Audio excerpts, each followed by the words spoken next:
চাকরি প্রার্থীদের 5টা ভুল, যে 5টা ভুলের কারণে 2025 সালে অনেকে কাঙ্ক্ষিত চাকরি পরীক্ষায় ভালো করতে পারেনি। এই 5টা ভুলের মধ্যে শেষ ভুলটা সবচেয়ে মারাত্মক। আসসালামু আলাইকুম, আমি ডাক্তার শামসুল আরিফিন। দীর্ঘ অর্ধযুগের বেশি সময় ধরে বিসিএস এবং অন্যান্য চাকরি প্রার্থীদের পড়াচ্ছি। গত বছর সবচেয়ে বেশি সার্কুলার এবং নিয়োগ হয়েছে। আলহামদুলিল্লাহ আমাদের অসংখ্য স্টুডেন্ট চাকরি পেয়েছে। তবে হ্যাঁ, কিছু স্টুডেন্টের ফলাফলে আমরা খুবই আশাহত হয়েছি। একটা কোর্সে যখন আমরা পড়াই, আমাদের আশা থাকে যদি সব স্টুডেন্ট চাকরি পেত তাহলে খুব ভালো লাগতো, কিন্তু বাস্তবে এটা সম্ভব না। আমার মনে হলো যে যারা চাকরি পায়নি তারা কি কারণে পায়নি, কোন ভুলে তারা চাকরি পায়নি, আর যারা পেয়েছে, যারা পরীক্ষা ভালো করেছে তারা কেন ভালো করলো। তো এটা নিয়ে কাজ করতে গিয়ে আমি ওদের অনেকের সাথে কথা বললাম। কথা বলতে গিয়ে আমি খুব কমন কিছু ভুল পেলাম। তার মধ্যে প্রথম যে ভুলটা আমি বলবো সেটা হচ্ছে, অনেকের প্রস্তুতি ছিল শুধুমাত্র প্রিলি কেন্দ্রিক। তার ফলে সে এমসিকিউ ভিত্তিক পরীক্ষা ভালো করলেও, প্রিলিতে ভালো করলেও রিটেনে ভালো করতে পারিনি। কেন? আমরা যদি সর্বশেষ যে দুটো রিটেন হলো 46 এবং 47, আমরা দেখব জিকে পার্ট খুব একটা কমন আসেনি। কারা ভালো করেছে? যারা রেগুলার পত্রিকা পড়তো, পত্রিকার কলাম পড়তো, মতামত পড়তো, তারা অনেক ভালো করেছে। আমরা কিন্তু কোর্সে সবসময় বলি যে একজন বিসিএস প্রার্থী সে রেগুলার পত্রিকা পড়তে হবে। তো তখন অনেকে ব্যাপারটাকে গুরুত্ব দেয় না। অনেকে বলে যে ভাইয়া আমরা তো মোটামুটি গাইড বই পড়লে মোটামুটি কভার হচ্ছে, বা নানা কারণে অনেকে পত্রিকা পড়ে না, পত্রিকা কি পড়বো বুঝতে পারি না, পত্রিকা পড়াটা বাদ দেয়। আমরা দেখলাম যে যারা গত 1 বছর রেগুলার পত্রিকা পড়তো, কলাম পড়তো, মতামত পড়তো, এরা কিন্তু লিখিত পরীক্ষায় অনেক ভালো করেছে। দ্বিতীয় যে ভুলটা সেটা হলো, যে সকল সাবজেক্টে অনেক বেশি নম্বর উঠে, প্রশ্ন চেঞ্জ করার তেমন একটা সুযোগ নেই, সে সকল সাবজেক্টে বেসিকে দুর্বলতা জিয়ে রাখা। আমি ব্যাপারটা একটু ব্যাখ্যা করি। সাম্প্রতিক যে বিসিএস গুলো আমরা যদি দেখি, প্রিলিমিনারি প্রশ্ন, কিছু সাবজেক্টে প্রশ্ন খুবই কঠিন আসছে, যেমন বাংলা সাহিত্য এবং জিকে। এখন এই সাবজেক্টগুলোর সিলেবাস কিন্তু অনেক ভাস্ট। এখানে এক্সামিনার চাইলে প্রশ্ন যে কোনো ভাবে কঠিন করতে পারে। কিন্তু কিছু সাবজেক্ট যেখানে প্রশ্ন আসলে নতুন করে প্রডিউস করার কিছু নাই, যেটা বেসিক যদি কারো ক্লিয়ার থাকে, কে যদি খুব ভালো করে বুঝে পড়ে, তাহলে এখানে শতভাগ আনসার করা পসিবল। তার মধ্যে নাম্বার 1 হচ্ছে ম্যাথ এবং মেন্টাল অ্যাবিলিটি, নাম্বার 2 হচ্ছে বিজ্ঞান, নাম্বার 3 হচ্ছে আইসিটি। বর্তমানে 50তম বিসিএস এ ম্যাথ, মেন্টাল অ্যাবিলিটি, বিজ্ঞান, আইসিটি, এখানে 65 নাম্বার।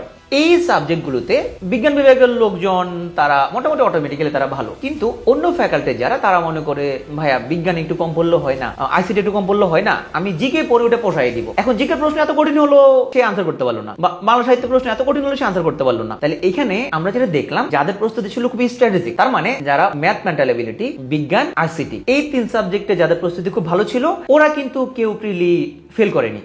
3 নম্বর যে ভুলটা আমরা দেখলাম সেটা হচ্ছে, আমরা অনেকবার বলা সত্ত্বেও নিয়মিত ভোকাবুলারি না পড়া। ভোকাবুলারি আমার একটা টপিক যেটা আমাদের প্রিলিতে লাগে এবং রিটেনেও কাজে লাগে। 4 নাম্বার যে ভুল সেটা হচ্ছে ইংলিশ ফ্রি হ্যান্ড রাইটিং এ স্কিল ডেভেলপ না করা। যাদের ফ্রি হ্যান্ড রাইটিং স্কিল ভালো না, তারা এসে রাইটিং এ দুর্বল, আবার তারা ট্রান্সলেশনও ভালো করা তাদের জন্য খুবই কঠিন।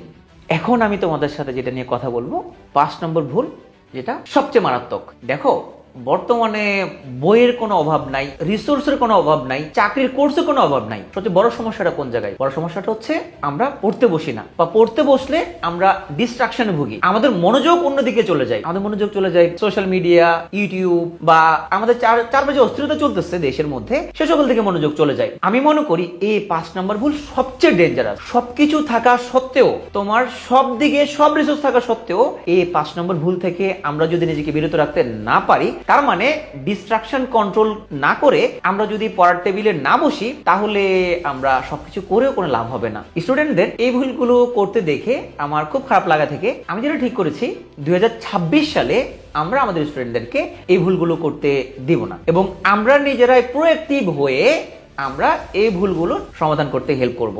তার মধ্যে আমরা যেটা ঠিক করেছি, যারা পত্রিকা পড়ে না, পত্রিকার কি পড়বো বুঝতে পারে না, পত্রিকার কোন কলামটা পড়বো বুঝতে পারে না, তাদের জন্য প্রতি সপ্তাহে শুক্রবার রাত 10টায় হবে সাপ্তাহিক নির্বাচিত কলামের আলোচনা। একজন প্রথিতযশা সাংবাদিক আমাদের সাথে এই আলোচনায় অংশগ্রহণ করবেন। এই আলোচনাগুলোতে আমরা দেখাবো পত্রিকার কলাম পাঠ কিভাবে তোমার লিখিত পরীক্ষায় কাজে লাগবে। প্রত্যেকটা কলাম আমরা বিস্তারিত অ্যানালাইসিস করে তোমাকে বুঝিয়ে দেব, এই কলাম থেকে তুমি কোন কোন তথ্য মনে মনে রাখবা, কি কি ইনফো তোমার প্রিলিতে কাজে লাগবে, কি কি ইনফো তোমার লিখিত পরীক্ষায় কাজে লাগবে। দ্বিতীয় যে সমাধানটা সেটা হচ্ছে যে সকল সাবজেক্টে নম্বর খুব একটা মিস হবে না সে সকল সাবজেক্টে বেসিক স্ট্রেংথেনিং করা। তার মধ্যে আছে ম্যাথ অফ মেন্টাল এবিলিটি, বিজ্ঞান, কম্পিউটার সিটি। এর সাথে আমরা যুক্ত করব নৈতিকতা, মূল্যবোধ, যেহেতু এখানে বর্তমানে প্রিলিতে 15 নম্বর। এই সাবজেক্টগুলোর উপরে আমাদের রেগুলার যে ক্লাস হবে এর বাইরেও আমরা আয়োজন করব এক্সট্রা ক্লাস। এর বাইরেও যে সকল সাবজেক্টে বর্তমানে কোশ্চেন খুবই কঠিন আসে তার মধ্যে একটা হচ্ছে বাংলা সাহিত্য আর একটা হচ্ছে জিকে। এই সাবজেক্টগুলোতে আমরা রেগুলার যে প্রশ্ন ব্যাংক প্র্যাকটিস করাই, এই প্র্যাকটিসের বাইরেও আমরা এডিশনাল আরো অনেক বেশি প্রশ্ন প্র্যাকটিস করাবো ওপেন বুকের মাধ্যমে, যাতে করে প্রশ্ন যতই কঠিন হোক না কেন অ্যাটলিস্ট 70 থেকে 80% প্রশ্ন তোমরা অ্যান্সার করতে পারো। যেহেতু ভোকাবুলারি দায়িত্ব তোমাদের উপরে ছেড়ে দিলে এটা শেষ না করার পসিবিলিটি বেশি, সেজন্য আমরা এবার ঠিক করেছি আমরা ভোকাবুলারির উপরে, শুধুমাত্র ভোকাবুলারির উপরে 10টা ক্লাস নিব। যে 10টা ক্লাসে আমরা চাকরির পরীক্ষায় যে ওয়ার্ডগুলো বারবার আসে আমরা নিজেরাই এই ওয়ার্ডগুলো একটা স্ট্রাকচার প্ল্যানে তোমাদের পড়িয়ে দেব।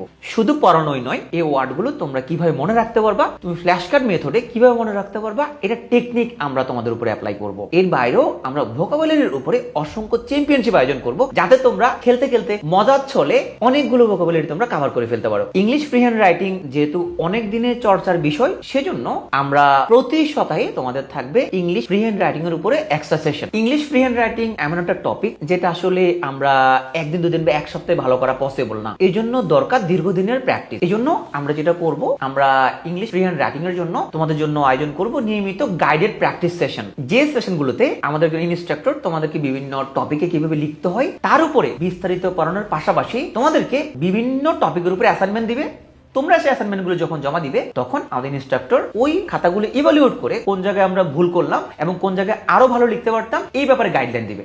সর্বশেষ যেটা সবচেয়ে গুরুত্বপূর্ণ সেটা হচ্ছে ডিস্ট্রাকশন অ্যাভয়েড করে আমরা কিভাবে পড়ার টেবিলে বসবো। এই ব্যাপারটা নিয়ে আমরা অনেক বছর ধরে কাজ করে আসতেছি, এখন আমরা এই বছর আরো রিগরাস ওয়েতে এটা নিয়ে কাজ করব। সেজন্য তোমাদের জন্য থাকবে প্রতি মাসে আমাদের একজন সাইকোলজিস্টের সাথে কাউন্সেলিং সেশন এবং নিয়মিত মাইন্ড ট্রেনিং। এই মাইন্ড ট্রেনিং সেশনগুলো আমরা নিয়মিত নিব, এই জন্য যাতে করে তুমি এই ইনস্ট্রাকশনগুলো বারবার যখন শুনবা তখন তোমার মধ্যে একটা চেঞ্জ আসবে। আমরা মনে করি যদি কাউকে পড়ার টেবিলে রাখা যায়, সমস্ত ডিস্ট্রাকশন বাদ দিয়ে তুমি যদি একটা বছর যদি পড়ার টেবিলে থাকতে পারো, তাহলে তুমি অবশ্যই তোমার কাঙ্ক্ষিত চাকরিটা পাবা। তুমি যদি 2026 সালকে নিজের বেকার জীবনের শেষ বছর বানাতে চাও, তাহলে আমাদের সাথে যোগ দিতে পারো আমাদের 51তম বিসিএস কোর্সে। এই কোর্সে যেহেতু এখনো 1 বছর সময়, এই 1 বছরের মধ্যে আমরা তোমাদেরকে নিয়মিত পত্রিকার কলাম পড়ানো, ভোকাবুলারির জন্য extra care, English free hand writing এর জন্য এক্সট্রা কেয়ার, বেসিক সাবজেক্ট যেখানে কোনো নম্বর মিস হবে না সেখানে এক্সট্রা ক্লাস, এর মাধ্যমে আমরা তোমাকে প্রস্তুত করব। আমি তোমাকে কথা দিচ্ছি তুমি 1 মাসের মধ্যেই নিজের পরিবর্তনটা বুঝতে পারবে, নিজের মধ্যে কনফিডেন্স ফিল করবে এবং নিজের উপর একটা নিয়ন্ত্রণ প্রতিষ্ঠা করতে পারবে। তোমাদের সবার জন্য শুভকামনা। আল্লাহ হাফেজ।